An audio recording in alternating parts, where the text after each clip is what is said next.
Hai mai notato che il ketchup sembra fin troppo semplice per nascondere qualche segreto? In fondo è solo una salsa rossa dentro un flacone. Ma è solo un'apparenza!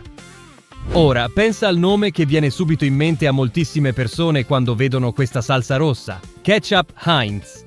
Questo flacone classico è diventato un simbolo mondiale del ketchup, e tutto comincia da qualcosa di apparentemente semplice: i pomodori. Ma dietro quel getto che finisce sulle patatine fritte si nasconde una corsa industriale contro il tempo, che coinvolge interi campi di pomodori scelti per una missione molto precisa: trasformarsi in una salsa lucida, densa, con il giusto grado di acidità e sempre con lo stesso sapore in milioni di confezioni. Ed ecco la parte più curiosa: il pomodoro destinato al ketchup non è sempre quello bello, rotondo e perfetto che immagini sui banchi del mercato. Spesso viene coltivato per essere più sodo, più concentrato e più resistente al trasporto. In altre parole, nasce nel campo con un destino già segnato: la fabbrica. Benvenuti su Fabbriche e Curiosità. Oggi scoprirai come il ketchup lascia la coltivazione, attraversa macchinari giganteschi, serbatoi bollenti e controlli di precisione fino ad arrivare sulla tua tavola. E questo incredibile processo puoi seguirlo solo qui, su Fabbriche e Curiosità. L'aspetto più sorprendente è che il ketchup deve rispettare una regola invisibile. Non può essere troppo liquido, altrimenti scorrerebbe come succo di pomodoro, né troppo denso, perché resterebbe intrappolato nel flacone. Deve scendere esattamente al punto giusto. Quella consistenza che sembra naturale è in realtà il risultato di una costruzione industriale calcolata in ogni dettaglio. E se hai visto l'episodio precedente sulle patatine fritte surgelate, hai già capito come l'industria trasformi un alimento comune in un prodotto uniforme fino al millimetro. Con il ketchup la logica è simile. Questa volta però, invece di tagliare, prefriggere e surgelare le patate, la fabbrica deve domare l'acqua, l'acidità e il colore di tonnellate di pomodori. Pensaci per un istante. Per permetterti di premere una confezione e vedere uscire una salsa liscia, rossa e uniforme, qualcuno ha dovuto scegliere la varietà di pomodoro, preparare il terreno, controllare l'irrigazione, raccogliere al momento giusto, trasportare tonnellate di prodotto senza comprometterne la qualità, cuocere, concentrare, insaporire, analizzare, confezionare e distribuire. Prima di entrare in questa incredibile fabbrica rossa, controlla subito di essere iscritto a Fabbriche e Curiosità, perché oggi scoprirai che il ketchup non nasce nel flacone, ma molto prima, nella terra in cui crescono i pomodori. Ora che hai capito che il ketchup non nasce nel flacone, torniamo al luogo in cui tutto ha origine: il campo.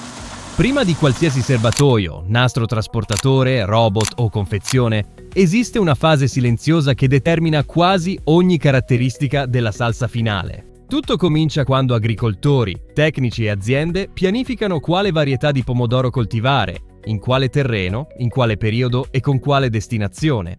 Il pomodoro destinato al ketchup non viene scelto soltanto per il suo aspetto. Deve possedere caratteristiche adatte alla lavorazione industriale, deve contenere molta polpa, avere un colore intenso, una buona resistenza, una buccia soda e riuscire a sopportare il trasporto senza trasformarsi in una massa schiacciata prima ancora di raggiungere lo stabilimento. La logica è diversa da quella del mercato. L'obiettivo non è ottenere un pomodoro delicato da vendere singolarmente, ma produrre una materia prima uniforme, in grandi quantità e pronta per essere lavorata rapidamente.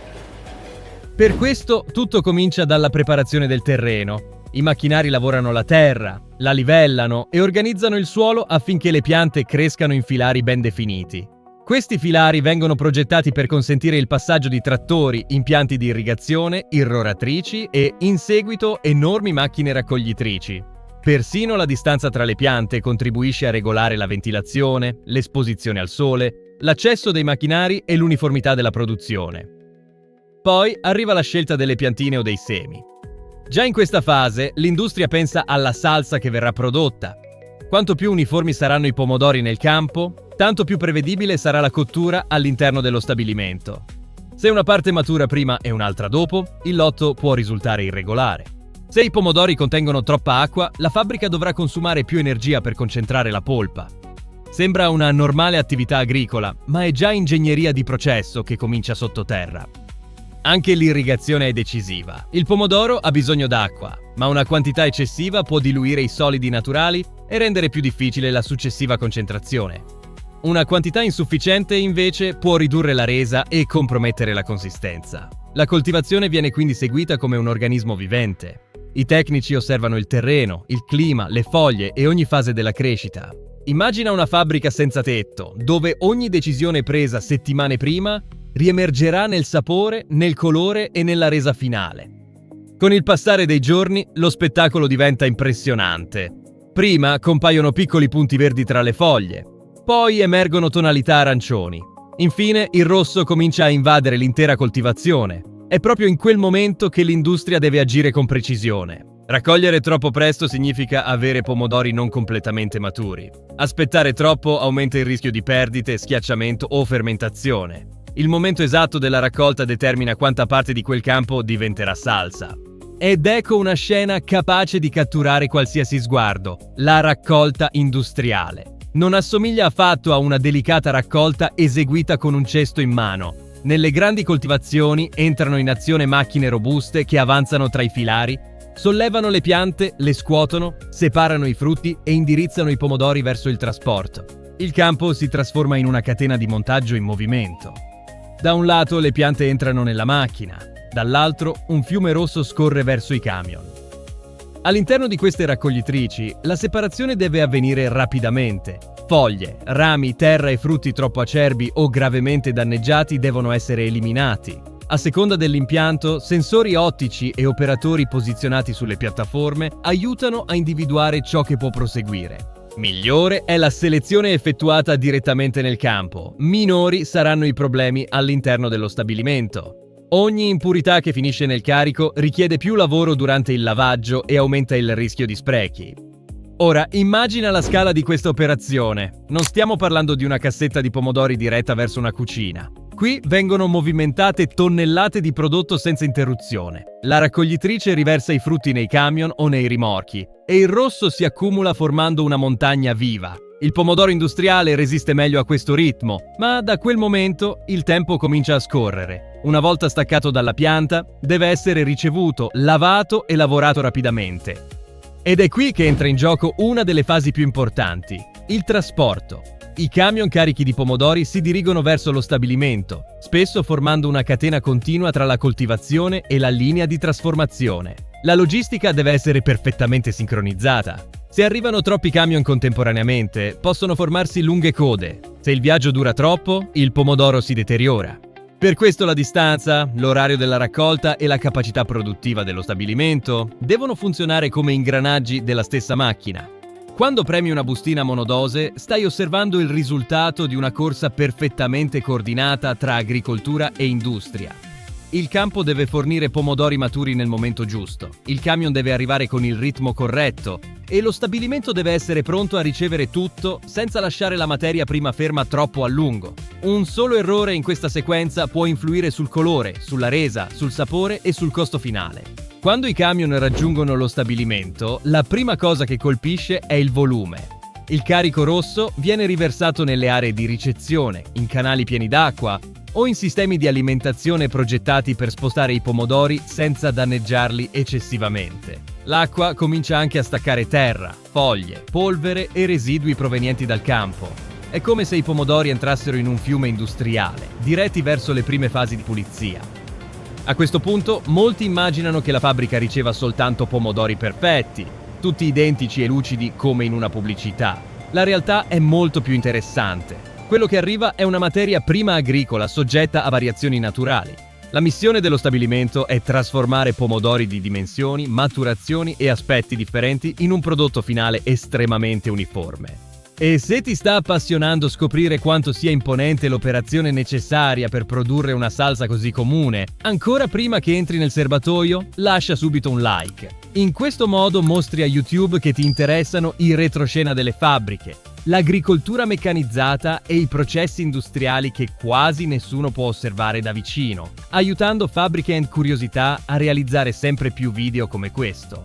Dopo la ricezione comincia un lavaggio molto più intenso. I pomodori attraversano impianti che eliminano le impurità mediante acqua corrente, agitazione e sistemi di separazione. Particelle di terra, sassolini e residui vegetali devono essere rimossi. La fabbrica non sta soltanto pulendo i frutti per migliorarne l'aspetto. Sta proteggendo i macchinari, salvaguardando la sicurezza alimentare e preparando la materia prima a trasformarsi in polpa. Da questo momento i pomodori entrano in un flusso sempre più controllato. Il suggestivo caos del campo comincia a trasformarsi in ordine industriale. Quei frutti che prima erano sparsi nella coltivazione ora avanzano lungo nastri trasportatori, canali, pompe e apparecchiature chiuse. Il rosso domina l'ambiente e ogni metro della linea spinge il pomodoro sempre più vicino alla trasformazione. Ed ecco il primo grande segreto del processo. Il ketchup nasce prima ancora della ricetta, nasce nella scelta della varietà, nella preparazione del terreno, nell'irrigazione, nel grado di maturazione, nella macchina che raccoglie e persino nel camion che trasporta.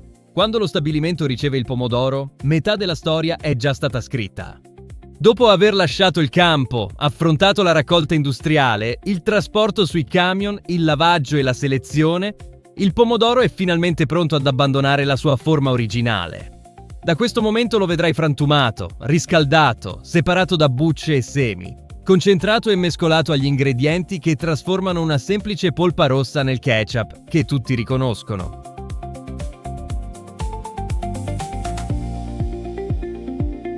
Dopo che i pomodori sono stati puliti e selezionati, comincia la fase in cui il frutto smette di assomigliare a un pomodoro e inizia a trasformarsi nella base del ketchup.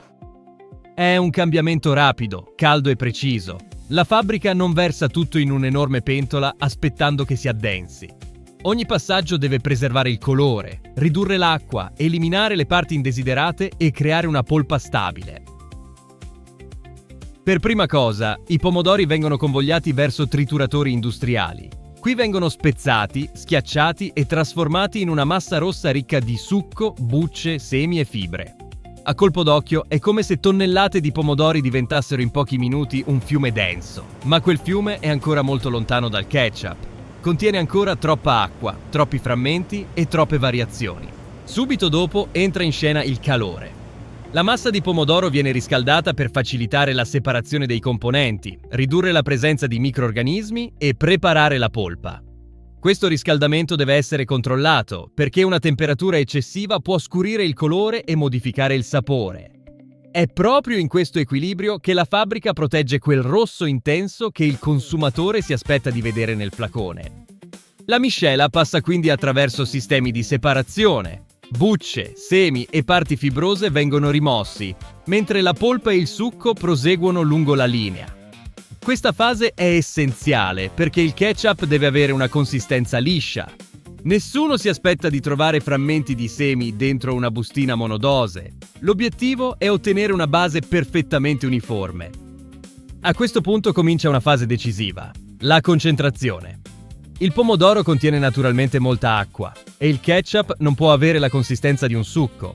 Per questo la fabbrica utilizza calore ed evaporazione per eliminare una parte dell'acqua e rendere la polpa più densa.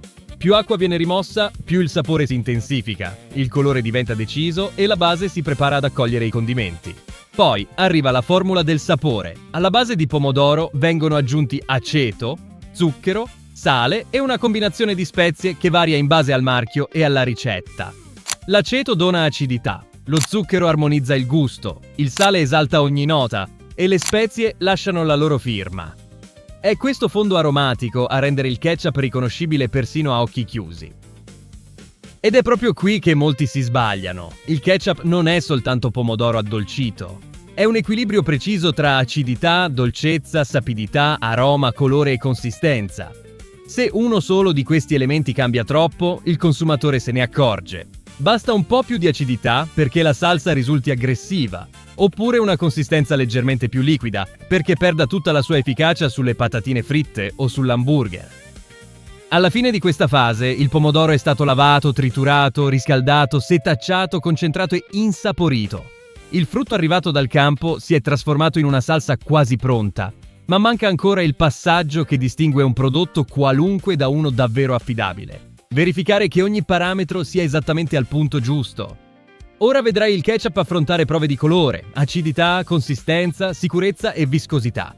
Perché prima di raggiungere il flacone deve rispondere alla domanda più severa della fabbrica: questa salsa è abbastanza perfetta da essere distribuita in milioni di confezioni?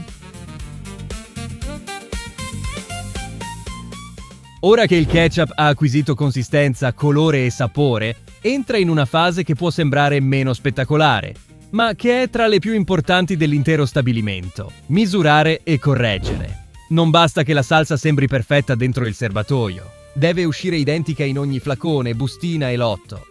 Il primo controllo decisivo riguarda la viscosità. È questo parametro a rivelare se il ketchup è troppo liquido o troppo denso. La fabbrica cerca il punto esatto in cui la salsa scorre quando premi la confezione, senza però trasformarsi in un liquido acquoso sul cibo. Per questo vengono analizzati i campioni per osservare come il ketchup cade, si distribuisce e mantiene la propria struttura.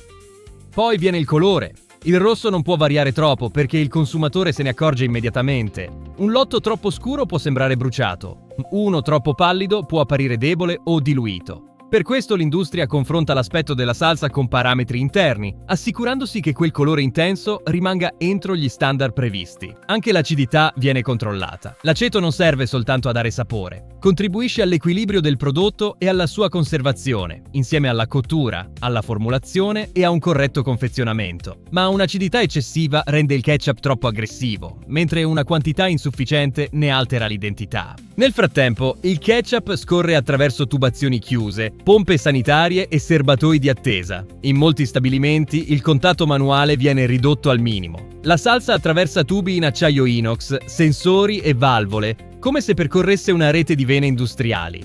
Durante il riempimento, tutto diventa ipnotico.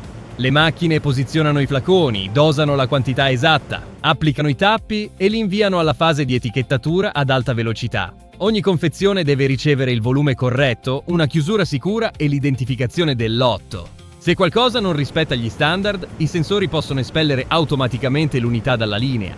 Nel caso delle bustine monodose, il meccanismo è ancora più sorprendente. Pellicole di plastica attraversano macchinari che formano le piccole confezioni, ricevono una dose precisa di ketchup, vengono sigillate e tagliate in sequenza. Quelle bustine che trovi al bar o nei fast food nascono da una rapidissima coreografia di plastica, calore, pressione e dosaggio. Ora voglio sapere la tua opinione. Secondo te il ketchup è migliore nel flacone, nel tubetto dosatore o nella bustina monodose? Scrivilo nei commenti e indica anche la tua città e la tua regione, perché è sempre affascinante scoprire da dove segue questi retroscena industriali la comunità di fabbriche in curiosità. Dopo il confezionamento restano ancora diversi controlli. Alcune linee verificano il peso, il tappo, l'etichetta, la data, la tenuta e l'aspetto esterno. L'obiettivo è impedire che una confezione deformata, difettosa o con perdite possa raggiungere il mercato. L'affidabilità del ketchup non è frutto del caso. Ogni confezione attraversa misurazioni e controlli affinché la salsa che utilizzi oggi abbia lo stesso aspetto di quella provata mesi prima.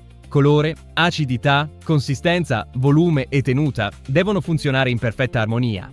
Ora che è pronto e confezionato, il ketchup lascia la linea di produzione e comincia un nuovo viaggio. Scatole, pallet, camion, supermercati, bar e curiosità che spiegano perché questa salsa sia diventata uno degli accompagnamenti più riconoscibili del pianeta. Dopo aver attraversato il campo, la raccolta, il trasporto, il lavaggio, la cottura, il condimento, i controlli e il confezionamento, il ketchup è finalmente pronto a lasciare lo stabilimento. Ma il suo viaggio non è ancora terminato. Ora comincia una fase meno visibile: trasformare flaconi, tubetti dosatori e bustine monodose in carichi destinati a supermercati, bar, ristoranti e centri di distribuzione. I flaconi avanzano sui nastri trasportatori fino a essere raggruppati nelle scatole. Le bustine vengono contate con precisione e riunite in confezioni più grandi. Poi tutto viene impilato sui pallet, avvolto con pellicola protettiva e identificato con lotto, scadenza e destinazione. È il momento in cui la salsa diventa merce pronta a viaggiare. Ed è qui che cade un mito molto diffuso. Molti immaginano che il ketchup si conservi soltanto grazie a quantità esagerate di conservanti. In realtà la sua stabilità dipende da un insieme di fattori: acidità, cottura, concentrazione, confezione sigillata, igiene e formulazione. È per questo che una bustina del fast food, un tubetto acquistato al supermercato e un grande flacone da ristorante sembrano versioni diverse della stessa idea.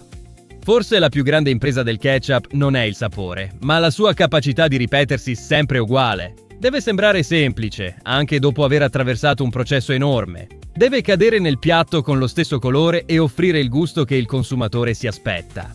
Se sei arrivato fin qui, ormai lo sai. Il ketchup non nasce già pronto e non è soltanto pomodoro frullato. Comincia nel terreno, dipende dal momento giusto della raccolta e attraversa macchinari, calore, sensori, controlli e confezioni progettate per viaggiare in tutto il mondo. Controlla subito di essere iscritto a Fabbriche in Curiosità e continua a scoprire come vengono realizzati, dall'interno, i prodotti che usiamo ogni giorno. E scrivi nei commenti quale fase ti ha sorpreso di più. E se pensi di aver già visto tutto, allora non immagini nemmeno la fabbrica che abbiamo mostrato nel nostro ultimo episodio. Il video sta già comparendo sullo schermo, clicca e vieni con me a scoprire un altro segreto nascosto qui, su Fabbriche and Curiosità. Un grande abbraccio, ti aspetto lì!